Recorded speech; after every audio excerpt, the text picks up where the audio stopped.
What is going on, friends? Welcome back to Forward Progress, live here on the Hammer Betting Network, live on the Forward Progress YouTube channel, and sponsored by Pinnacle Sportsbook. I'm producer Jason. You can catch me here every Thursday to talk in-depth player props with Hitman, share our best bets for the night. We're going to talk a little bit about futures as well. There's a very gross game here, so we're going to take a look at some futures. Going to talk with Eric about that. Going to talk with Hitman about the stuff, and then go over some best bets for tonight's game. A couple things to get out of the way before we get started here.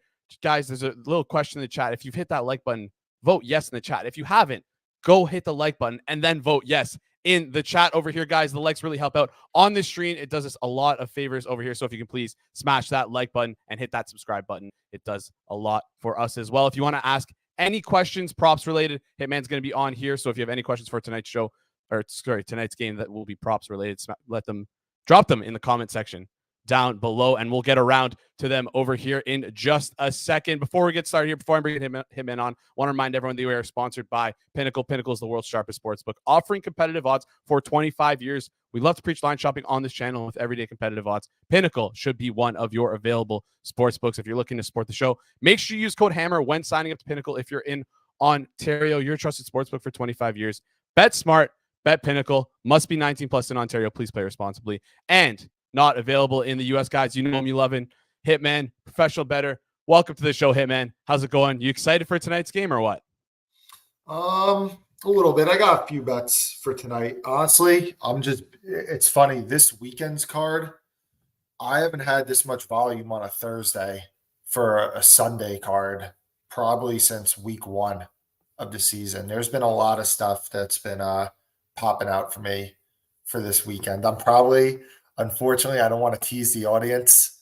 I'm probably not going to give out much of it because I just got to get down on this stuff. But yeah, there's a lot of interesting stuff.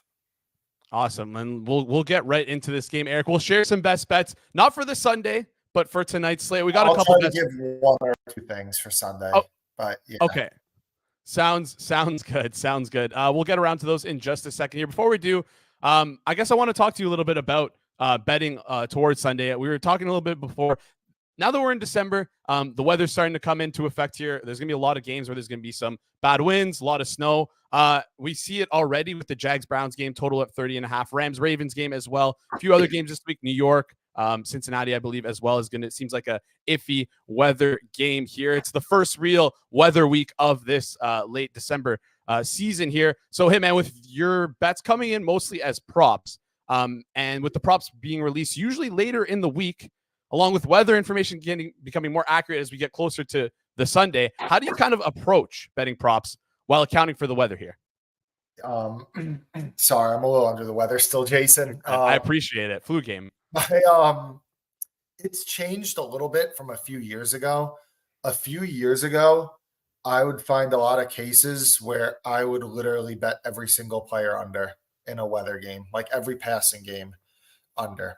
Mm-hmm. And the books have done a better job at opening these to where it is accounted for a lot more. For example, Matthew Stafford last week against the Browns, which is a very tough matchup, closed in like the low 220s in his passing yards. It opened in the mid 230s. And Baltimore is probably an equally as tough matchup now this week. And his number opened like 198. Mm-hmm. So and Stafford went over in that Cleveland game. So the opening odds are trying to account a lot more for the weather. So for me, it's no longer a spot where I'm blindly playing unders. Mm-hmm. It's kind of just finding guys that I want to play under on regardless of game state, and then I'll take an under on them. So that's where I think the game has changed a little bit with playing the weather unders. But and then there's other cases where maybe you could take advantage. Like, for example, like a game like Indianapolis, Cincinnati, some guys might have opened too low on their prop numbers because that was an anticipated weather game. You see the total get bet up from 39.5 to 43 yesterday. Well, what about the prop numbers? Is Minshew getting bet up? Is Jake Browning getting bet up? So a lot of times, even if you miss that initial move on like a major market total getting bet up, you could take advantage of it in other markets. Yeah, that's a great point here. And it kind of is going to tie into the next question that I have for you, because again, it seems like with I don't know if anyone's seen the movie Idiocracy. This is like a terrible reference here, but I feel like that's not the direction we're heading. I feel like it's the opposite. The general public is becoming very, very like, I guess, smarter and sharper as we go on, I guess. And I'm just wondering, like, it feels like there's not an appetite to bet overs, right? So it feels like these books are going to set these numbers low because they feel like they're probably going to get a lot of sharp people coming in and smashing these unders, as they've probably been over the last couple of years. These sports books progressively should get smarter over time, right? With all this information coming in from the sharps like you guys, right? So I guess this kind of ties into this game because, again, the total is so low at 30.5. It feels like, is this one of the games for you where if you're just looking at it blindly, you'd expect to be playing unders, but everything's kind of opened up so low that you might be playing overs on a guy's like rushing attempts, or maybe over on rush yards, or pass attempts, or something along those lines? Have you noticed I don't know if you pay attention to this stuff that much on a Thursday, but have you noticed that for these games in particular, with such a low total of it being 30.5, are you leaning more towards having more overs in your portfolio than unders, just as a result of the general market and lack of appetite in overs? You know, like, again, it's another thing that, like, years ago, you used to find a total like this and you would end up playing the entire board under years ago. And that's because a lot of books were just basing stuff off players' averages. They're not taking into account something as simple as like the fact that it's going to be a 30 total, to be honest, or they're not accounting for it enough. Nowadays, a lot of these numbers are opening where it is accounting for it. So I won't find myself either way. Like, I could theoretically have as many overs in this game as I could unders. I could theoretically have as many overs in like, usually in a low total game, a lot of times, like, people are like, oh, bet rushing yards over, rushing attempts over, and we're going to look to play pass game unders or something. For me, it's just not the way to look at it in 2023. Okay. I think that you could have an equal amount of overs or unders, even if the game is a 30 total, because like a guy like Deontay Johnson, for example, his over under receptions is 4.5 nearly every week. Well, this week he opened 3.5 juiced over. So like, it was accounted for a little bit, the fact that this is going to be probably an ugly game. I will say this though, is a lot of times you can find in derivative markets stuff that books will price, like on a total like this in the 30s, you'll find derivative markets. Maybe it's like a punt market or something that gets priced closer to like a 37 total than a 30 total. Like, maybe in the player prop market, it'll be accounted for, but sometimes you can find in other markets, they won't account for stuff as much. All right, I got to hit you up after the show and ask you where you find these punt exotic markets here, because that seems like something fun to play. But we'll get to that in a bit here. I want to also touch on maybe not so much exotic markets, but this kind of is an exotic market. There's some websites out there that offer player milestones or alternative overs on their yards, and it was kind of brought up in our chat today, in the Forward Progress chat, and someone was looking at some Zeke over rushing attempts, I believe it was. Yeah, it was Zeke over rushing attempts. I mean, his line is set at, I believe, 16.5 right now, but we can find some alt overs of 20 at plus 215 and 25 at plus 925 here. Is that something you'd be interested in playing or leaning towards playing here? With just, I mean, one, obviously no Ramondre Stevenson, and two, this Pats team has been horrible throwing the football, like just bad, like downright bad, and it seems like their only way to get first downs is unfortunately by running the ball, which is feels so backwards to say in 2023 here, but I mean, they just can't do it through the air. So what are your thoughts on like a Zeke Elliott, like maybe Zeke Elliott rushing attempts in general, and maybe his alt markets? Yeah, I'm actually staying away from Elliott. I actually might be on his unders closer to post. I'm not on I have not placed a bet on anything related to him so far, but I think that his numbers just continuing to get pushed up with a lot of people have your logic, Jason, on it, that he's just going to get so many attempts and everything. But I don't know. Like, I just think that I'm trying to figure out what to say here. I just think that he's been a little banged up in the past few weeks, and it's now a short week. He had a big workload. He didn't play much against the Giants 2 weeks ago. He wasn't really going to play much against the Chargers before Ramondre Stevenson got hurt. Stevenson took every drive for the first two snaps, he took every snap of the first two drives. So on a short week now, I mean, obviously Elliott's going to be their lead guy, but I just don't know if he does get the workload that everybody is saying that they think he's going to get. So I haven't bet anything yet, but I'm actually leaning towards his unders. Maybe if it gets inflated a little bit more. Yeah, fair enough here. I just wanted to bring that up because it was something that we talked about in the guys were talking about in the Forward Progress group chat today that we have here with a bunch of the creators. And I guess I kind of see your logic there as well. And on top of that, just to sprinkle in something here, it feels like the amount of plays that the Patriots will even have on offense. This feels like one of those games that the pace of play is going to be super slow. Feels like there's going to be a lot of running the football. So I feel like the amount of plays just in general might make it tough. Yeah, like a lot of people will always be like in these games, they'll be like, oh, the team's going to run the ball just every play and they're going to hide their quarterback. And yeah, but a lot of people aren't comprehending enough is that the play volume gets destroyed in these type of games.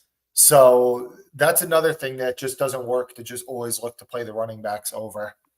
All right. Well, we got a couple questions in the chat here. One from Kyle Estrada, just asking about the highest scoring quarter market. This is one of the exotic markets I guess maybe you were alluding to or mentioning a little bit earlier here. Says he finds 2+ quarters tied at 6-1. Kyle, if you can just drop in the chat a little bit more context there, it might be able to help us answer your question here. And I want to remind everyone, if you do have questions, guys, please feel free, to drop them in the comment section down below. We'll get around to them here. Kyle, if you want to just add a little bit more context, we'll get around to that. But Hitman, let's get over to your best bet for tonight's game. We got a couple, one for tonight's game. Then we got a couple looking ahead to some futures bets and maybe another season-long win total bet here, which we've been, kind of got unfortunate with last week here, but it's still alive. We can still see what's happening with Cincinnati here at the under 7.5. But let's stick with this game here. We were just talking about Ezekiel Elliott's rushing numbers. Another player on the Patriots you're looking at their rushing total for. So why don't you tell us a little bit about your best bet for tonight's game? Yeah, so if you could pull up Bailey Zappe's rushing yards, what do we have right now, Jason? Okay, I'm going to pull that up right now. I believe it was at 6.5. Bailey Zappe's under rush yards would be an official 1 unit play for me. At 5.5, it's more of, I would go half unit. So I think you can line chop for that 6.5 right now. Yeah, so there's the 6.5 that seems to be available here. There's actually even a 7.5 here, but I don't feel like you can't get. There's a 7.5 if you want to. If you live in close to the Canadian border and want to drive to some kiosks, you can maybe play an under 7.5 at -132. But yeah, there's the 6.5 widely available here on multiple props, and Pinnacle even has a 6.5 at -134. And oh my goodness, sorry, I'm just seeing this now. There's an 8.5 as well at one of the larger sports. I think that 8.5 is stale. It's stale. Okay. It doesn't exist. Okay. Well, I'll go with that the 8.5 guys doesn't exist. I think. Okay. The 6.5 is good. That would be an official 1 unit, and then the 5.5 would be a half. Bailey Zappe. Do you know what his rushing number closed last week against the Chargers? It closed 2.5. Okay. Now, if you look at his game logs, which I'm looking at, against the Giants, he had 14 pass attempts in that game. He played a whole half. He had 0 rushing yards. Against the Colts, all right, he played a drive, 0 rushing yards. Against the Saints, he got 9 pass attempts in, 0 rushing yards. Against Dallas, got in 9 pass attempts, 0 rushing yards. Let's go back to last year. He played against Chicago. He had -1 rushing yards. Against Cleveland, he played the whole game. He actually had 300 passing yards in that game. How many rush yards? -4. Against Detroit, he started 5 rushing yards. Against Green Bay, he got in 0 rushing yards. It's a long way for me to say that his number is being pumped up because of that 4 carry for 16 yards against the Chargers last week. But this is not a guy that scrambles. So I just thought that. Now, this line, believe it or not, it opened 10.5, which I was just The last thing I Click, was sending click, out, click, I was click. like, all right, then move to 9.5. Keep going. Move to 8.5. I said, keep going. A guy got back to me late. He was like, you sent under 10.5 at 7.5. I'm passing. I said, no, don't freaking pass on it. Bet under 7.5. Yeah, I think that it has value at the 6.5 and even the 5.5. I probably would have made it like 3.5 if I was making a line on it.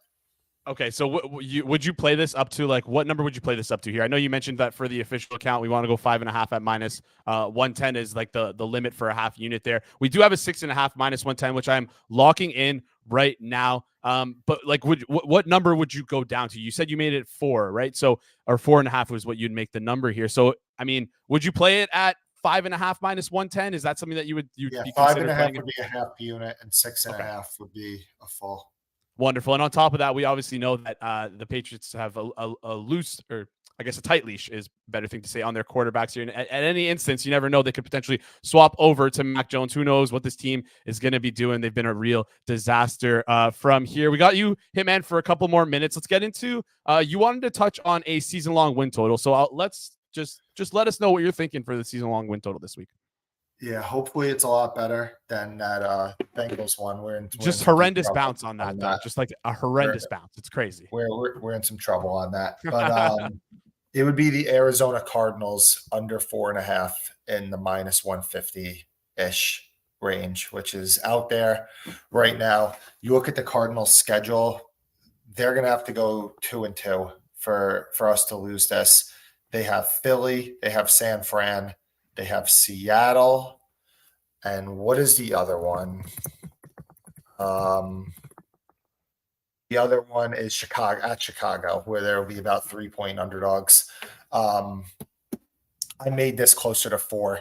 So, and like a half win right now at this point in the season with only 4 games remaining is probably worth like probably 100 cents or something. So I thought that this probably should have been like in the minus 190 range. Okay, official play, locking that in here. And Hitman, I'm going to get to our 3 questions. Before we do, Kyle just was clarifying his question here. I want to get around to him.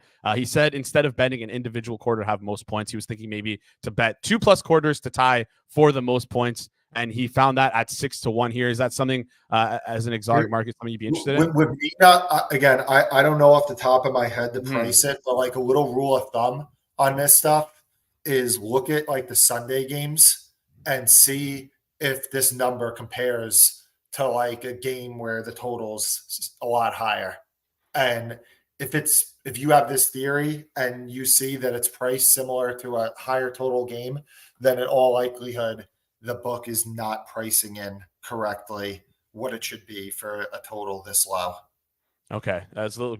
Appreciate that little piece of information, that little nugget from you, Hitman. Here, gonna let you go here, but before you do, we do this every week. I mean, unofficial prediction for tonight's game on the spread. We got plus 6.5 for the Patriots over at Pinnacle, sitting at around.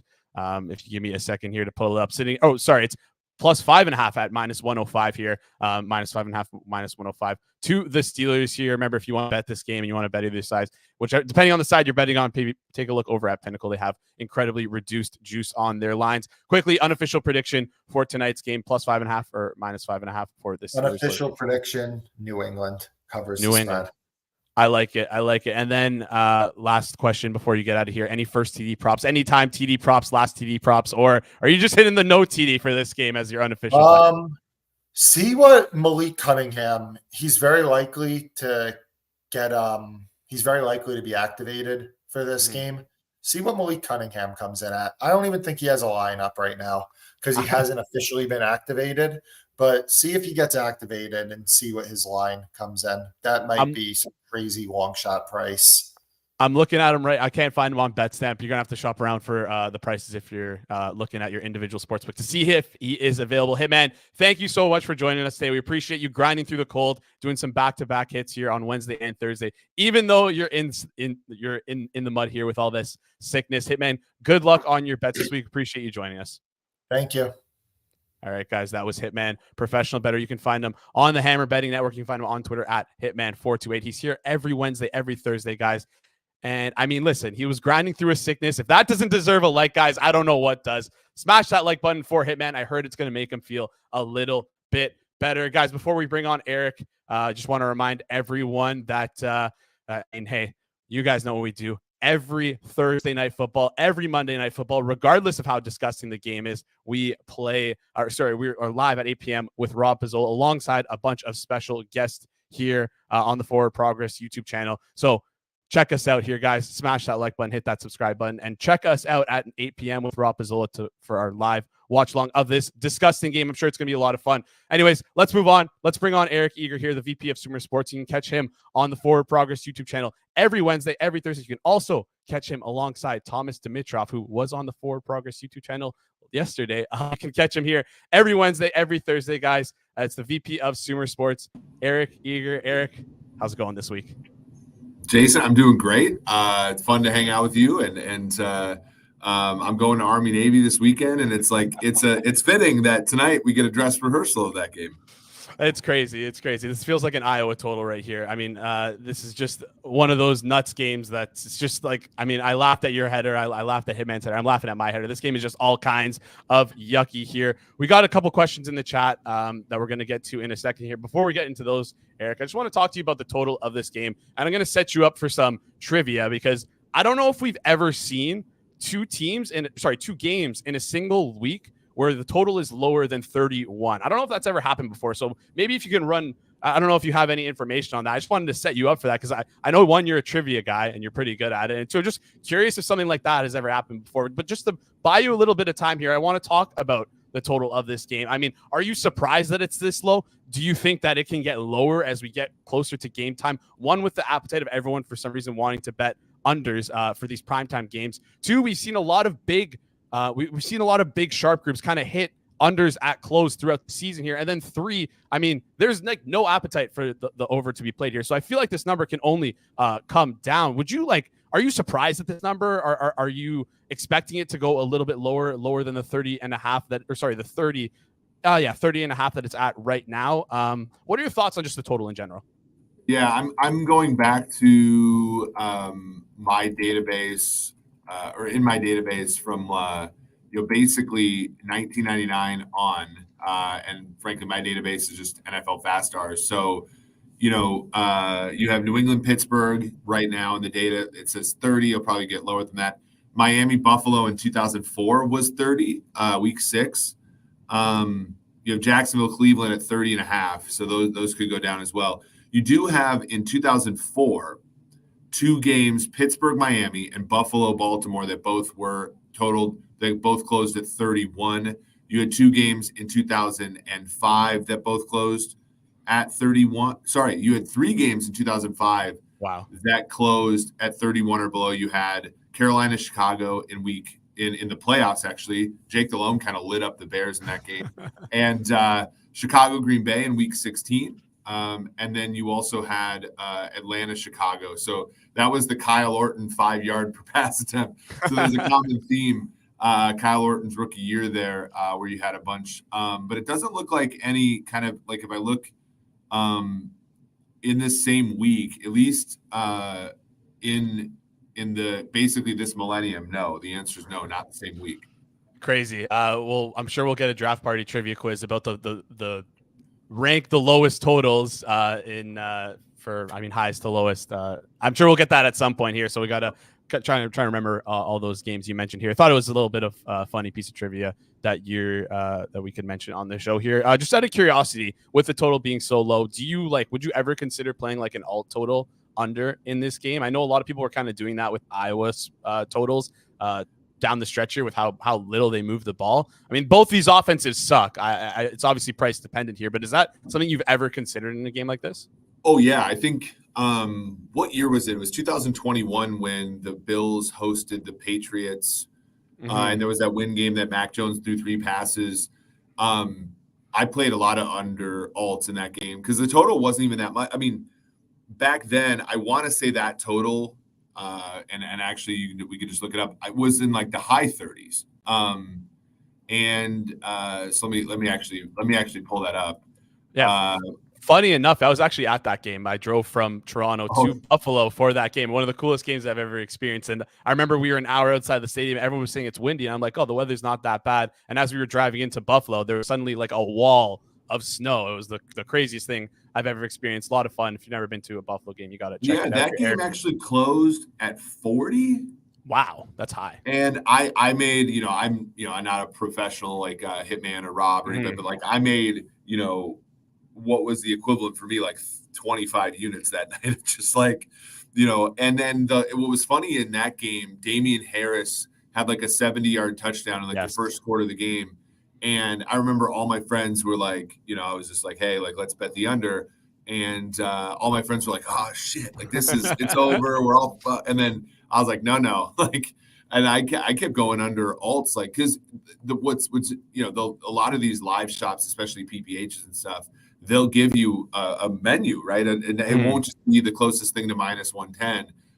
They'll give you a menu, and you can go under a lot of those. And so yeah, I certainly would. Tonight the number's too low, right? I mean, the reason why I did it for that game was, as I said, it was 40, which you're thinking about. That's 10 points more than what you're getting tonight, which is just, it's the same thing with Army Navy, right? Like Army Navy's total on Saturday is 27.5. At that point, like you're probably, flirting with fire there, or playing with fire if you bet under. I think it's tricky to bet all, because at some point teams have to score for like the game to go on. And you're not going to get too many 6-0 games like you got with New England and San Diego last week. Yeah, just a disgusting game here. Trying to find any angle that we can to talk about it. It's crazy to me that this show's gonna run 10 points longer than the actual total of the game. 40-minute showtime, total of the game 30.5 here. Let's get to some questions in the chat. We got Jason Seeley asking. I say this one for you because I know you like to play your tackles and tackles plus assist markets here. Jason Seeley's asking Minkah Fitzpatrick tackles and assists. Over is at 6.5 at 210. My 2.10, decimal odds. I'm not the great at converting decimal odds off the top of my head here, and you can find that at a sports book available in the UK there. I don't know if you can convert that on the fly. I think that is minus 110, but would you look towards Minkah Fitzpatrick tackles and 6.5? Yeah, that's plus 110. Plus 110. Okay.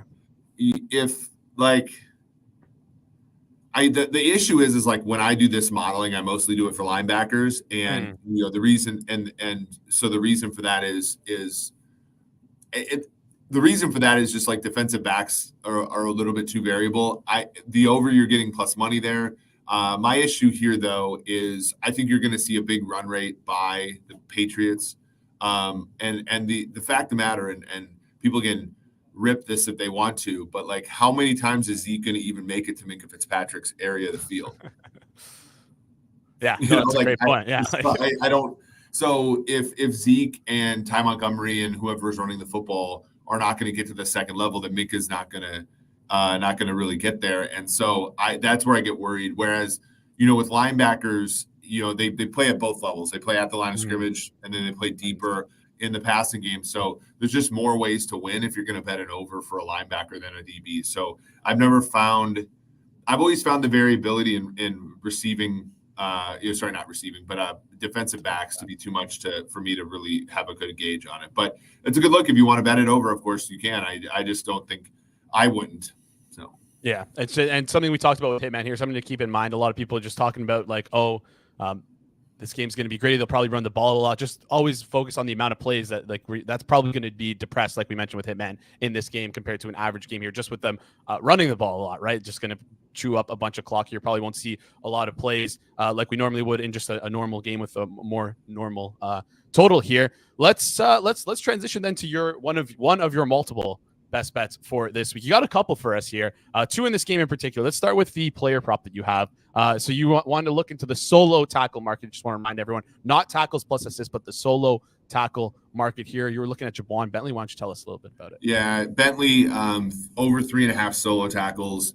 I just think you're going to see some running, not only with Harris and Warren. So the thing with the Steelers is Harris and Warren kind of span the space of space in the run game. Harris is kind of, in the inside of the tackles, kind of, between 5 yards on each side of the line of scrimmage most of the time, although he's been better of late. And Warren's kind of outside, able to get to the second level better. So you have two running backs that are going to kind of span the space And as such, I think you're going to get some opportunities for Bentley to get solo tackles. In addition to that, you have Trubisky, who his best days in Chicago were pulling the ball out and running it at times, and so you're just going to get more opportunities there. Okay, we're going to lock that in at the over 3.5. Reminder, this is just solo tackles, not tackles plus assists. Want to be very clear with that. Best price in market at a book that won't limit you for betting more than $1 on these games. We got a -130, which is widely available here. So we're going to take the over -130 on Juwan Bentley, over 3.5 tackles here. Eric, let's transition over to your other bet of the game. And it's actually one of the questions that I wanted to ask you about here, because we often see something like these totals, these low total games. It feels like when there's such a large spread, right, with it being at 5.5 right now, there seems to be, I don't want to say that there's value on the dog. I hate using that term, but just implied, right? The range of outcomes that are available here. There's not that many range of outcomes with such a low total of it being at 30.5 and the spread being at 5.5 here. So do you often find that you're leaning more towards these underdog teams in these very rare instances where there's an incredibly low total and a very wide spread here, or is this just kind of a one-off instance where you want to take the Patriots here? Yeah, to me, it's just about handicapping the Patriots being a little bit better than the point spread in this case at +6. I think everything else is accounted for by the books at this point in time. So I don't. There may be like one-off ancillary values here, but even now with like same game parlay technology and stuff. Even these totals that end up are not correlated, I think are accounted for in a lot of places as well. So it's more of me liking New England on the handicap than me like playing the dog in a game with a low total. Fair enough here. And so the +5.5 is at -105 over at Pinnacle. +6 is at -118. What would you prefer to play here? Would you take that that extra point, take the half point, get the +6 at -118, or would you look towards the 5.5 and at -105? It's 105. Let's just do. I stumped you there. Yeah, let's do 5.5.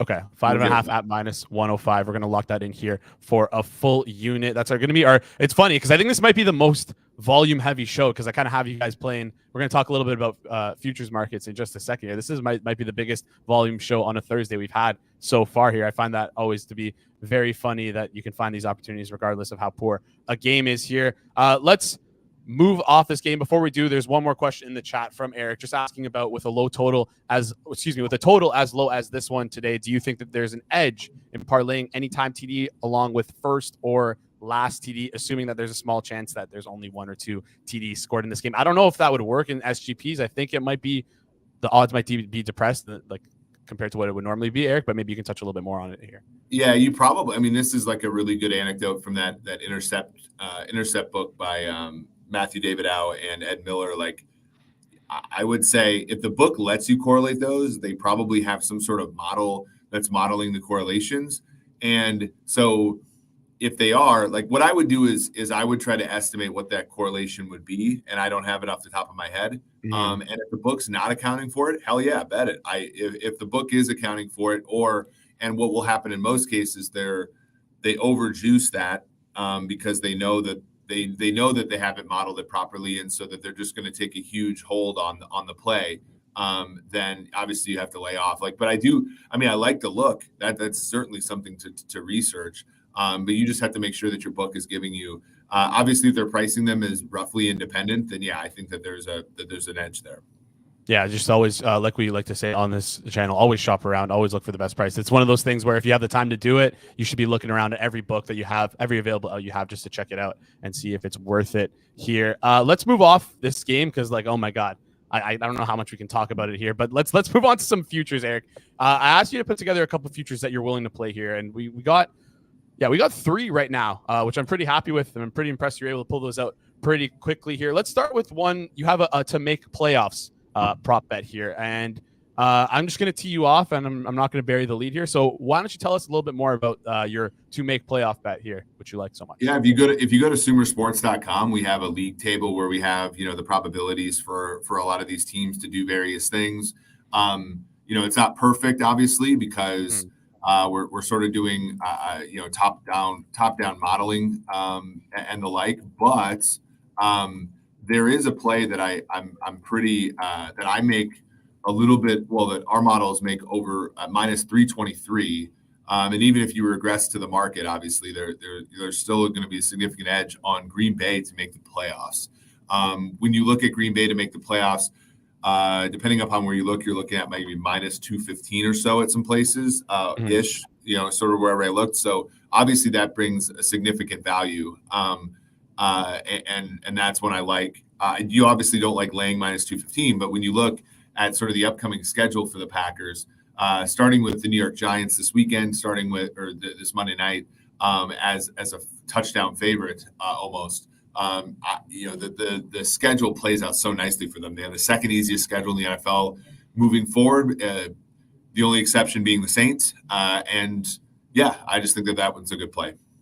Yeah, I doubt they'll be able to catch the Lions here at 9-3. They're 6-6, but again, like you said, they're in that last wild card spot right now. Have an easy scheduled, like you mentioned. Going to lock in that bet at minus 210 here. 215. Packers to make the playoffs here. Let's move on to the MVP market. We talked a little bit about Dak last week, how it was almost the last time to buy him if you wanted to buy him this year, because there might be a scenario where, hey, the Niners or the Eagles, one of those two beat each other up pretty badly, and then the losing quarterback might kind of have their odds reduced a bit, and Dak might jump him here. So let's talk a little bit about the MVP market. It seems like the top three right now are Purdy, Dak, and Tua. The last time I checked here, there's a player who's kind of in that 15-1 range that you're looking at, though. You're not looking higher up on the board here. With only 5 games left, who do you like for MVP or has? MVP yeah, player? There's another bet I like, but I think it's correlated with what I'm going to talk about later. Okay. And I do think it is more likely than the one I'm saying, but the price is better. Tyreek Hill at 15-1 is a play to me. There is so much. There are so many old guard voters. There are so many old guard thinkers in the NFL that I think that they've been hoping and praying for a non-quarterback to win the MVP for a long time. And given how the league is shaken out, there really hasn't been a good case for a non-quarterback in a decade or so. And, there's always been a Manning, a Brady, a Rodgers, a Mahomes. By the way, Mahomes at 13-2 to me is still value given where Kansas City's schedule is and where they could end up finishing. And, the stats that he has so far are not great, but they're salvageable.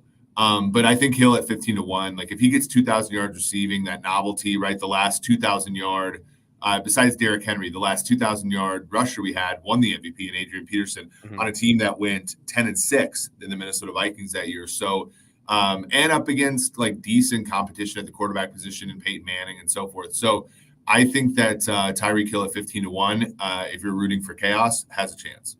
I love that. I love that angle too. I mean, listen, he's 12 touchdowns already. And on top of that, it seems like if the Dolphins continue to blow out teams and they decide to pull Tua early and sit him maybe for fourth quarters, right, to maintain his health, we'll probably see people not really mention that, but say, hey, like look at Tua and say, hey, his stats aren't the greatest, right? And look at what Tyreek Hill is doing with this team. So he might get more of the shine, Tyreek Hill, than Tua for his team here. Love that. Price is 15-1. Going to lock that in. Just out of curiosity, all these locking in full unit. You want to do a half unit on the 15-1, quarter unit, or let's do half. Okay, we're going to lock that in for a half unit here. 15-1 Tyreek Hill to win MVP, and then Packers, I assume, full unit at minus 210, to win a full unit. Last one we got here before I let you go, Eric. We got a Super Bowl pick. I mean, I'm not even going to bury the lead here. You sent me a better price over at Pinnacle. I'm not sure. I didn't have enough time to shop around completely, but we'll take a look at. Let's lay this Super Bowl pick on us right now. Yeah, I mean, look, I know it hasn't been the most fun year to be a Chiefs fan. I know there are people complaining, and I sort of, even though part of me is like, hey, your team just won the Super Bowl. Our teams, I'm a fan. Like, you just won the Super Bowl. Like, pep up a little bit, blah blah blah. But I get it. It's not as fun to watch. There are, that first half in Green Bay went under, even though the first punt happened, and like they still went under the first half total with just one punt that happened in the last minute of the half. So their games are super condensed. Their games are super noisy, but they still have one of the best defenses in the NFL. The injury to Nick Bolton and Drew Tranquill should be fine. Their young pass rush is getting better, and Chris Jones, I think, has not been playing as well, but he tends to come on at the end of the season. And then I think Patrick Mahomes will figure it out. I think Travis Kelce will have one last run. This might be his last year, but I do think Kansas City's a value here. I think that they have the inside track of the 1 seed, and once you get to the 1 seed, you're going to have better than 11. Let's say 13-2 to win the Super Bowl, and so I think that'll be. I think that'll be a value play by the time we get to January. Just shopping around here. Pinnacle's at plus 635 and found a better price at plus 650 though. So we're going to lock in that plus 650. Let's lock it in. You want to do half unit, quarter unit? Let's do, I guess, half unit, similar to what we did. Yeah, let's do half. All right, let's lock that in for a half unit here. That's it, guys. We got 5 best bets for you. 4 of them, 6 best bets for you. 4 of them being futures here on the show, guys. Eric, I'm going to let you go. Before I let you go, though, we have 2 quick questions. And actually, you know what? I want you to answer this question in the chat here. Howdy's asking, when you say Sumer's model, is it top down? Are you saying you are simulating remaining games based on current market ratings and pricing playoffs as a derivative of wins? Maybe you can answer that question a little bit better, or go ahead.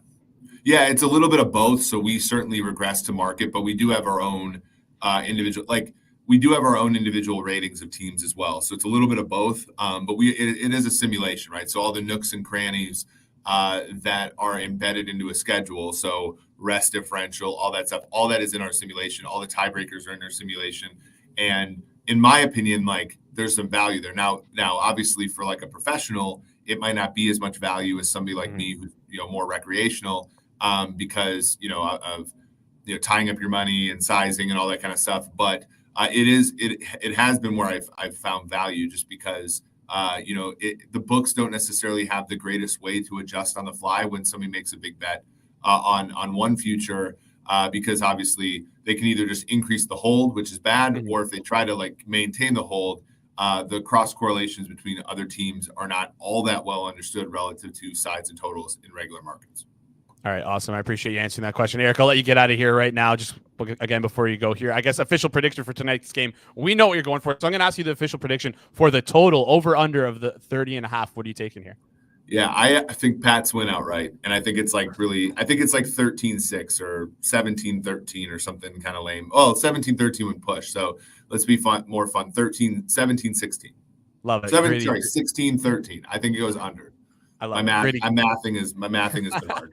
It's all right. It's been a long day. Gritty game here for us. But yeah, before I let you go, last question. Obviously, any first touchdown props or any touchdown props you're looking at here, or are you hitting the no touchdown prop like I think a lot of people will be hitting tonight? That's a good one. Let's go Darnell Washington first touchdown.